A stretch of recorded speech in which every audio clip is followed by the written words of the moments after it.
Две микро и две мали предпријатија денеска беа наградени со наградата Предприемач на годината, која што оваа година јубилејно по 10 пат се одржа. Во категоријата на мали предпријатија првото место му припадна на Дејан Бардаревски од Софа студио од Скопје, додека втората награда му припадна на Васко Бардаревски од Евросуровина ПА од Битола. Во категоријата пак на микропредпријатија за Предприемач на годината беше награден Хашим Хасани од Хотел Скадарус од Тетово, додека втората награда Предприемач на годината во микропредпријатија е доделена на Билјана Кукуловски од Чоко Авиатор со Скопје.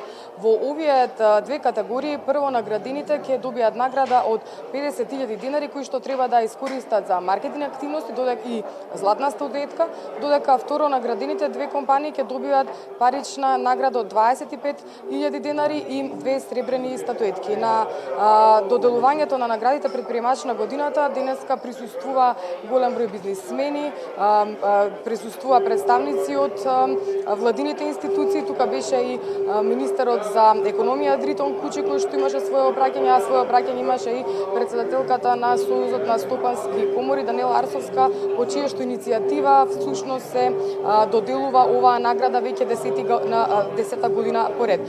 Министерот за економија Дритон Кучи истакна дека да се направи избор на најуспешните компании е многу тешка работа, посебно во вакви турбулентни времиња, меѓутоа еве има и успешни примери кои што заслужуваат да бидат наградени, додека Данела Арсовска истакна дека компаниите знаат како е тешко да се работи во вакви времиња како што ги има на македонскиот бизнис во изминативе 2 години, меѓутоа истакна дека мора да се наградат најуспешните компании за да се поттикнат и понатаму да работат успешно.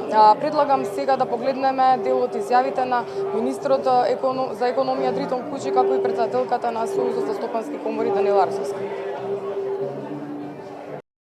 Нема воопшто да сгрешам ако кажам дека сите кои во денешни услови водат бизнис заслужуваат честитки. Сепак факт е дека некои го прават поуспешно од другите, па наградите така ќе ги поделиме всушност признања за работење и постигнатите резултати на неуспешните. Независно што денеска се доделуваат вкупно само 4 награди за неуспешните во разни категории, лично сакам да упатам честитки до сите предприемачи, да ви посакам уште еднаш подобри резултати во иднина, на сите присутни да им посакам работа и успешна работа во 2017 година. Знаеме дека работиме континуирано во време на криза. Затоа мислам дека во овој момент ова признание за овие компании се екстремно важно. Од која причина? Во оваа криза, особено во оваа последна 2-годишна криза, кога ние се наоѓаме едноставно на линијата со одбрана на Република Македонија од мигрантскиот бран, кој доаѓа и се обидува да се движи кон Западна Европа. Во 2-годишна политичка криза сме. Нашите соседи исто така имаат потешкотии во обстојувањето на нивните економски растави. Сметам дека е важно да ги поздравиме примерите на оние компании кои што 3 години поред успеале да покажат раст и да успеат да влезат во категоријата на најдобри мали и микро предпријатија, односно предприемачи.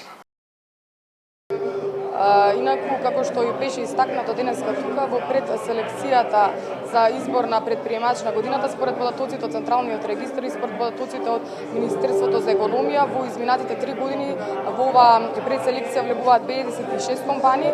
Тие беа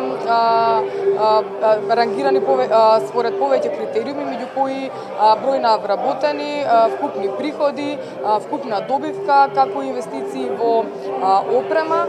Од овие 56 компании, само 4 компании оваа година се најуспешни предприемачи кои што ги исполниле овие критериуми, а како дел од јубилеот 10 години награда Предприемач на годината беше и објавена публикација каде што се содржани сите вкупно околу 40 компании кои во изминативе 10 години ја добиле наградата Предприемач на годината.